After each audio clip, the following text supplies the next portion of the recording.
बिस्मिल्लाहिर्रहमानिर्रहीम। बेटा exercise number 6.7 second year maths में कंटिन्यू कर रहे हैं। अब हमारे पास बेटा इस सीरीज में ना सिर्फ दो सवाल रह गए इसके, क्वेश्चन नंबर 12 और क्वेश्चन नंबर 13।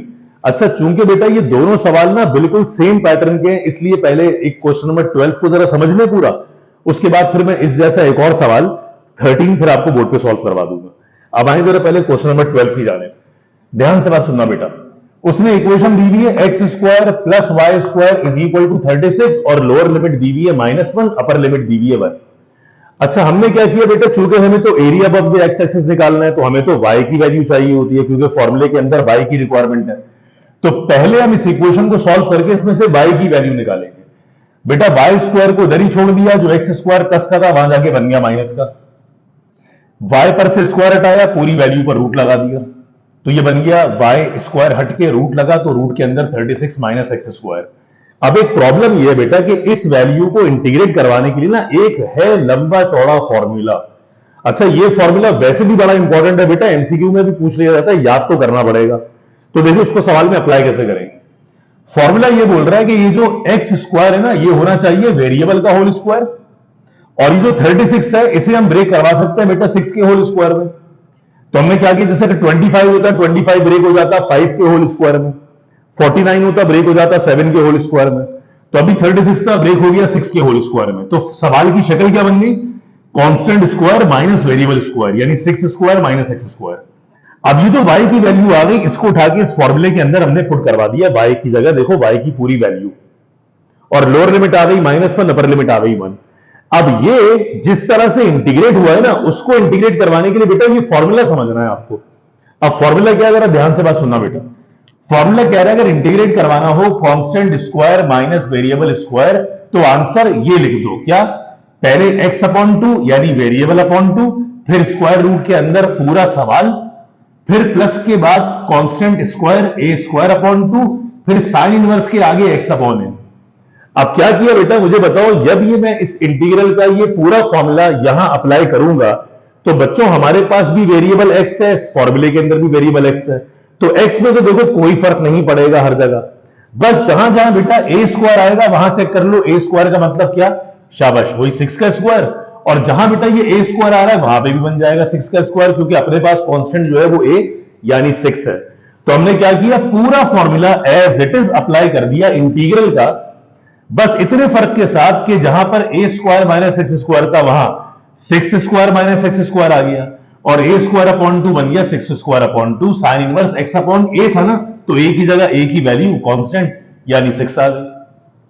अब काम की बात यह है कि इसको ना इंटीग्रेट तो हो चुका है, यानी ये इंटीग्रल का ही तो पूरा फॉर्मूला है, तो इंटीग्रेट हो चुका है। सिर्फ आखिरी स्टेप में जहमत क्या है, इस पूरे आंसर में जहां जहां x आएगा पहले वहां अप्लाई होगी अपर लिमिट, x की जगह 1, फिर माइनस के बाद इसी पूरे आंसर में जहां जहां x आएगा उसकी जगह लोअर लिमिट अप्लाई होगी, दैट इज -1। अब क्या, जरा ध्यान से सुनना बेटा, x की जगह अपर लिमिट 1 आ गई, 6 का स्क्वायर वैसे ही आया बेटा, x का स्क्वायर का मतलब अपर लिमिट x की जगह वही 1 का स्क्वायर, फिर प्लस बेटा 6 का स्क्वायर करोगे तो 36 अपॉन 2। अच्छा, इसको कैंसिल करवा के 18 लिखने की जरूरत नहीं है, हम पूरी वैल्यू सॉल्व भी करेंगे कैलकुलेटर से। तो 6 का स्क्वायर 36 अपॉन 2, साइन इनवर्स जहां x आया बेटे वहां अपर लिमिट आ गई 1/6। तो ये पूरे आंसर में हमने जहां जहां x आया वहां पे अपर लिमिट पुट करवा दी 1। अब माइनस के बाद इसी पूरे आंसर में जहां जहां x आएगा उसकी जगह लोअर लिमिट पुट हो जाएगी -1। तो देखें x की जगह आ गया -1/2, 6 का स्क्वायर वैसे ही था, इस x की जगह आ गया लोअर लिमिट -1 का स्क्वायर, प्लस बेटा 36/2 जैसे था वैसे ही लिखा, साइन इनवर्स जहां x आया बेटे वहां आ गया -1/6। अब मुझे बताएं बेटा, इसमें इनवर्स ट्रिग्नोमेट्रिक फंक्शन आ रहे हैं, तो पहले अपने कैलकुलेटर मॉड को डिग्री से रेडियन में चेंज कर लीजिएगा। कैसे, वही शिफ्ट का बटन प्रेस करके सेटअप का बटन दबाएंगे, उसमें चौथे ऑप्शन पे RAD रेडियन होता है, तो शिफ्ट सेटअप ऑप्शन नंबर 4, तो आपका कैलकुलेटर रेडियन मोड में कन्वर्ट हो जाएगा। अब टेंशन नहीं है बेटा, इस पूरी वैल्यू को एज इट इज टाइप कर देना बेटा कैलकुलेटर में। इस पूरी वैल्यू को टाइप करोगे तो आंसर आया 5.972। बेटा ये वाला माइनस कौन सा आ गया, ये जो माइनस था ये आ गया। उसके बाद जब बेटा मैंने इस पूरी वैल्यू को टाइप किया कैलकुलेटर में, अच्छा दोबारा से टाइप मत करना, जो आपके पास टाइप हुआ होगा बेटा उसमें बस जहां जहां 1 आएगा उस 1 को बेटा -1 से रिप्लेस करवाना होगा। तो इत्तेफाक से देखो दोबारा पूरी वैल्यू वही आ रही है, बट माइनस में आ रही है। तो अगले स्टेप में माइनस माइनस हो जाएगा प्लस, 5.972 ऐसे ही आएगा बेटा। दोनों को ऐड किया तो टोटल आंसर 11.764 स्क्वायर यूनिट्स। तो बेटा ये जो हमारा क्वेश्चन नंबर 12 है, ये सोल्यूशन इसका आपके सामने है। मुश्किल तो है, इसमें कोई शक नहीं है, फॉर्मूले को संभालना है बस। सारा सारा गेम फॉर्मूले का है। बाकी जब आप ये फॉर्मूला अप्लाई कर दोगे तो फिर अपर लिमिट पूरी पुट हुई है, फिर माइनस के बाद लोअर लिमिट पूरी पुट हुई है, फिर इसका आंसर कैलकुलेटर से, माइनस का साइन वैसे ही आ गया, इसका आंसर कैलकुलेटर से, माइनस माइनस प्लस हो गया, दोनों को ऐड किया तो पूरा हमारे पास एरिया 11.764। शाबाश। जरा बच्चों वीडियो पॉज करके पहले तो इस सवाल को नोट डाउन कर लें, फिर इस जैसे जो क्वेश्चन 13 है एक और, वो मैं आपको बोर्ड पे सॉल्व करके अपने सामने दिखाता हूं। तो शाबाश। जरा बेटा इस सवाल को जब नोट डाउन कर लें आप, तो उसके बाद फिर आ जाइए इसके अगले इंपॉर्टेंट सवाल क्वेश्चन नंबर 13 पर। अब बेटा जो क्वेश्चन नंबर 13 है, इसी कैटेगरी का आखिरी सवाल, उसमें बेटा हमें इक्वेशन दी जा रही है एक्स स्क्वायर अपॉन 4। इक्वेशन है बेटा x square upon 4 plus y square upon 9 is equal to 1। X square upon 4 plus y square upon 9 is equal to 1। बेटा लिमिट्स इत्तेफाक से वही है, -1 से लेके 1 तक। अब आप शाबाश मुझे बताएं बेटा, इस इक्वेशन को सॉल्व करेंगे तो पहले y की वैल्यू अलग करेंगे ना। जब y अलग हो जाएगा तो उसको एरिया के फॉर्मूले में पुट करवा देंगे। बेटा इसमें से y अलग करने के बहुत सारे तरीके हैं। देखो एक तरीका ये बन सकता है कि सिर्फ वाई स्क्वायर वाली टर्म को इधर ही छोड़ दो। बेटा वाई स्क्वायर वाली टर्म को इधर ही छोड़ दो तो बन जाएगा y square upon 9 is equal to, बेटा राइट साइड पे 1 लिखा, इस प्लस वाली टर्म को जब उधर भेज दिया तो ये प्लस वाली टर्म वहां जाके बन गई, शाबाश, माइनस का एक्स स्क्वायर अपॉन 4। एक तरीका ये है, या एक तरीका ये कि आप इस पूरी वैल्यू का एलसीएम लेके क्रॉस मल्टीप्लाई करवा दें। अभी मैंने ये काम किया। अगले स्टेप में बेटा मैं वाई स्क्वायर अपॉन 9 को एज इट इज लिखने के बाद राइट हैंड साइड पर एलसीएम ले रहा हूं बेटा, तो एलसीएम 4 आ जाएगा। तो बेटा ये वाला 4 जाके 1 से मल्टीप्लाई होकर 4 हो गया, साथ में बेटा माइनस का x square as it is आ गया। अभी जो 9 नीचे डिवाइड हो रहा है बेटा, ये 9 जाएगा पूरी ब्रैकेट से मल्टीप्लाई होगा, तो ये बन जाएगा 9 ऊपर गया बेटा, इसके नीचे 4 था, ब्रैकेट में आगे भेज दिया किसे, 4 माइनस एक्स स्क्वायर को। अरे यस, दोबारा सुन ले, वाई स्क्वायर अपॉन 9 वाली टर्म यहीं छोड़ दी, प्लस का एक्स स्क्वायर अपॉन 4 प्लस का था, वहां जाके माइनस का हो गया, दोनों का एलसीएम लिया, 4 आ गया, 4 1 से मल्टीप्लाई होकर 4 से 4 कैंसिल, एक्स स्क्वायर वैसे ही आ गया। 9 नीचे डिवाइडर ऊपर जाके मल्टीप्लाइड फॉर्म में होगा, 9 के नीचे 4 को अलग कर लिया और ऊपर 4 माइनस एक्स स्क्वायर छोड़ दिया।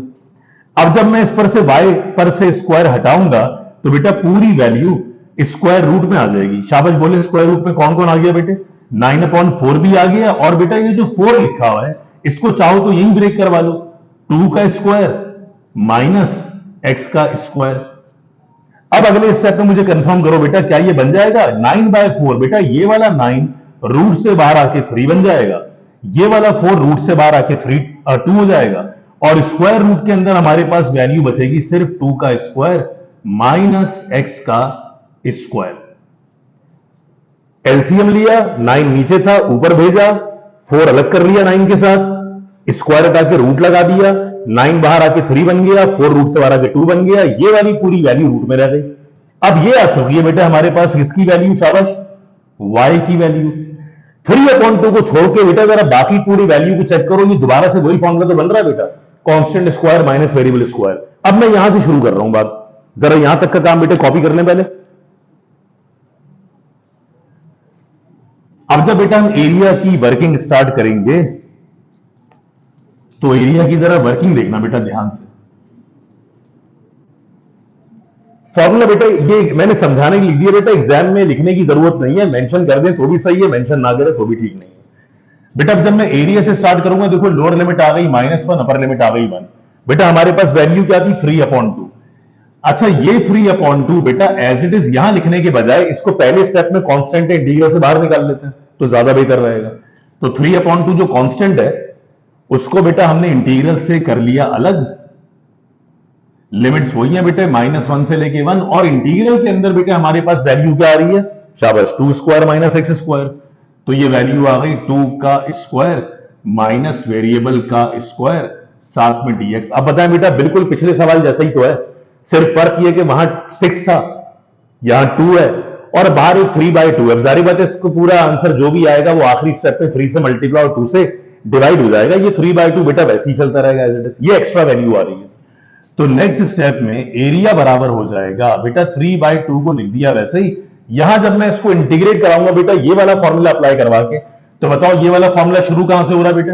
वेरी गुड, x/2 आ गया, फिर स्क्वायर रूट के अंदर पूरा सवाल एज इट इज आ जाता है, यानी 2 स्क्वायर माइनस एक्स स्क्वायर, फिर प्लस के बाद बेटा यहां पे a स्क्वायर आता है, तो बेटा a की वैल्यू 2 है ना, तो ये बन जाएगा 2 का स्क्वायर अपॉन 2। अच्छा इसको ऐसे लिख दो बेटा, या इस वैल्यू को ऐसे लिख दो, एक ही बात है। जब बेटा तुम कांस्टेंट a यानी 2 का स्क्वायर करोगे तो ये वैल्यू बन जाएगी 4/2, जैसे पिछले सवाल में 36/2 थी। उसके आगे बेटा वैल्यू आ जाएगी sine inverse x upon a है बेटा, तो a की जगह a कांस्टेंट कितना है? 2 है, ये 2 आ गया। लिमिट्स गई बेटा इसकी -1 से लेके 1। अब आखिरी स्टेप में बेटा इस पूरे आंसर पे हम लिमिट्स अप्लाई करवा देंगे।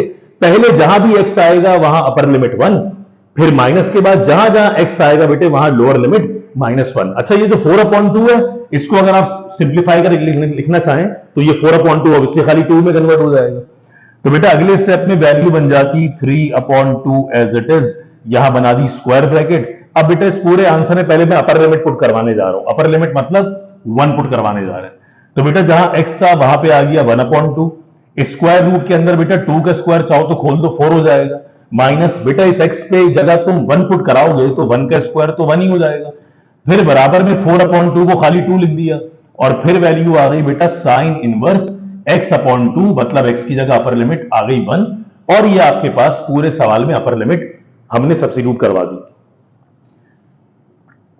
माइनस के साइन के बाद बेटा आप इसी पूरे आंसर में लोअर लिमिट सब्स्टिट्यूट करवाने जा रहे हैं। शाबाश, जरा यहां तक पहले चाहें तो कॉपी कर लें। अब इसी पूरे आंसर के अंदर बेटा हम लोअर लिमिट पुट करवाने जा रहे हैं। बेटा जब इसमें लोअर लिमिट पुट करवाएंगे तो लोअर लिमिट पुट करवाने का मतलब ध्यान रखना बेटा, अब जहां जहां x आएगा बेटे उस x की जगह लोअर लिमिट -1 आएगी, तो जो x/2 था बेटे वो बन जाएगा सीधा सीधा -1/2। स्क्वायर रूट के अंदर बेटा 2 का स्क्वायर किया तो 4 हो गया, माइनस बेटा ये x की जगह जब तुम -1 भेजोगे तो -1 का स्क्वायर तो वैसे ही +1 हो जाएगा, तो इस वैल्यू पर कोई फर्क ही नहीं पड़ेगा, ये वैसे ही रहेगा। बेटा साथ में हमने 2 एज इट इज लिख दिया, कौन सा? ये जो 4/2 2 आया था, और साइन इनवर्स x/2 है, साइन इनवर्स x/2 बेटा x की जगह लोअर लिमिट आ गई -1/2, ब्रैकेट क्लोज करके मेन ब्रैकेट क्लोज कर दिया। बेटा यहां तक का काम देख लीजिए, ये आ रहा है लास्ट वाली वैल्यू पढ़ने में पूरी। अब बेटा कैलकुलेटर में पुट करवा देंगे ये वाली पूरी वैल्यू कंप्लीट, और माइनस के बाद ये वाली पूरी वैल्यू कंप्लीट। तो अब देखो जरा कैलकुलेटर से आंसर क्या बनेगा। बेटा एरिया बराबर हो जाएगा 3/2 स्क्वायर ब्रैकेट के अंदर। बेटे अब मैं कैलकुलेटर में ये सारी वैल्यू पुट करवा रहा हूं, और इनवर्स ट्रिग्नोमेट्रिक फंक्शन आ गया बेटा, कैलकुलेटर आपका रेडियन मोड में होगा, तो कैलकुलेटर रेडियन मोड में कन्वर्ट करने के बाद अब जरा वैल्यू पुट करवाते हैं। तो 1/2 स्क्वायर रूट के अंदर 4 - 1,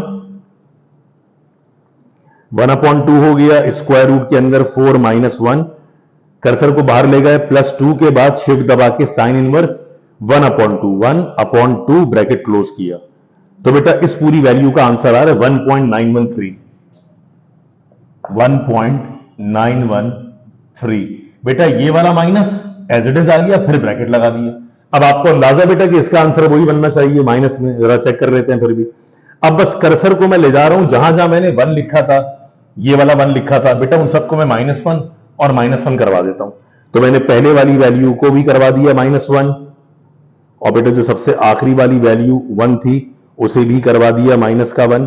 तो बेटे आंसर हमारे पास एग्जैक्ट वही आ रहा है, -1.913। और ऐसा क्यों हो रहा है बेटा, खुद सोचो, सारी वैल्यू सेम तो है बेटा, सिर्फ एक देखो यहां पर माइनस है, और ऑब्वियसली साइन इनवर्स के साथ वैल्यू -1 है, यहां वैल्यू बेटा +1 थी। अब जरा ब्रैकेट को खोलते हैं बेटा, तो देखो वैल्यू क्या बन जाएगी, ये वैल्यू बन जाएगी 3/2 ब्रैकेट के अंदर बेटा 1.913 माइनस माइनस हो जाएगा +1.913। अब मैं आंसर बेटा इसका बराबर में लिख रहा हूं, जरा ध्यान से सुनना बेटे, दोनों वैल्यूज को आपस में ऐड करेंगे, जो आंसर आएगा बेटा उसको 3 से मल्टीप्लाई कराएंगे, और जो आंसर आएगा उसको आखिर में 2 से डिवाइड करवा देंगे, तो टोटल आंसर बन जाएगा।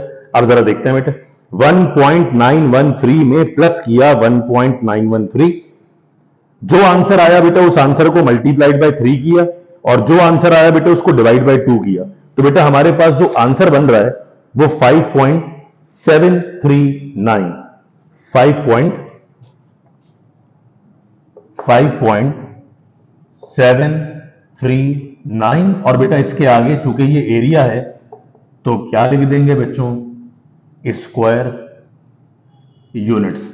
अच्छा ये बेटा डेसिमल आंसर्स होते हैं ना, ये इसमें इनवर्स फंक्शन वगैरह आए, सारे अप्रोक्सीमेटेड आंसर होते हैं बेटा। तो 5.73 आ जाए या 5.8 आ जाए या 5.9 आ जाए, कोई मैटर नहीं करता। इट ऑल डिपेंड्स कि आपने पॉइंट के बाद नंबर ऑफ डिजिट कितने लिए हैं। आप जितने ज्यादा पॉइंट के बाद नंबर ऑफ डिजिट लोगे बेटा उतना आंसर आपका एक्यूरेट आता रहेगा, और उसको राउंड ऑफ कर दोगे तो भी आंसर में फर्क पड़ेगा। तो अगर बुक में आंसर 5.8 समथिंग भी हो, 5.9 समथिंग भी हो, तो कोई प्रॉब्लम नहीं है, आप अपना आंसर 5.739 यहां तक भी छोड़ सकते हैं। अब ये था बेटा वो सवाल जो क्वेश्चन नंबर हमारे पास 13 था, एक्सरसाइज नंबर 6.7 का लास्ट क्वेश्चन। बेटा मुझे अंदाजा है कि ये क्वेश्चन नंबर 12 और क्वेश्चन नंबर 13 दोनों सवाल जरा थोड़े ज्यादा डिफिकल्ट हैं। आप सब लोग बेटा इनको ध्यान से देख लीजिएगा, और अगर आपको ऐसा लगे बेटा कि इसको दोबारा समझने की जरूरत है या किसी स्टेप में कोई प्रॉब्लम है या लिमिट सप्लाई करने में प्रॉब्लम है या आंसर में कुछ प्रॉब्लम हो रही है, ज्यादा डिफरेंस आ रहा है, तो आप काइंडली बेटा कमेंट सेक्शन में कमेंट करके मुझे जरूर बता दीजिएगा। अपना बहुत ख्याल रखिएगा बेटा। 6.7 इस लेक्चर की सीरीज के साथ ये एक्सरसाइज हमारी पूरी हो चुकी है। बाकी इंशाल्लाह बेटा अब जो चैप्टर 6 की जो रिमेनिंग चीजें हैं इंशाल्लाह वो लेके और जो हमारे डिफरेंट चैप्टर्स और रह गए उसके इंपॉर्टेंट सवाल लेके हम आपके पास फिर हाजिर होंगे। अपना ख्याल रखिएगा। इसको कॉपी डाउन कर लें बेटा। अल्लाह हाफिज।